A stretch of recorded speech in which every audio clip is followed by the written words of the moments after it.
The government wants you to have more children. Part of the One Big Beautiful Bill Act is what is being called the Trump account. It is a 530A account, and it's a new type of U.S. savings and investment account for children. It's the government's attempt to help families start long-term savings for kids and give them a financial head start. So it's created by federal law. It's a tax-deferred growth plan. So money inside a Trump account grows tax-deferred, which means you don't pay taxes on any gains until the child withdraws the funds later. So it will eventually be taxed. Now, for children in the U.S. born between January 1st, 2025 and December 31st, 2028, the federal government will contribute a one-time $1,000 into the account. And as of right now, parents, guardians, relatives, employers, and others can contribute to the account up to about $5,000 per year. The funds must be invested in broad, low-cost mutual funds or exchange-traded funds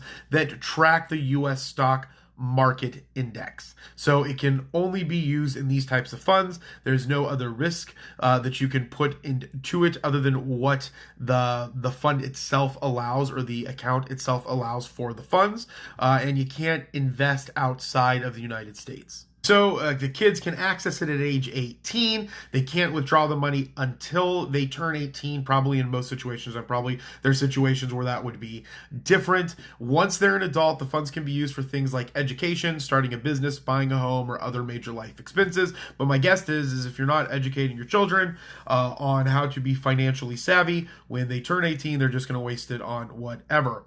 Withdrawals are taxed like traditional IRA distributions, and withdrawing before age 18 usually isn't allowed, but I'm sure it is in some cases. Last thing is I want to note that it's different than a 529 education savings plan, which is specifically for college and has different tax benefits. It functions more like a starter retirement / investment account for kids with a little bit more broader investment options tied to the stock market.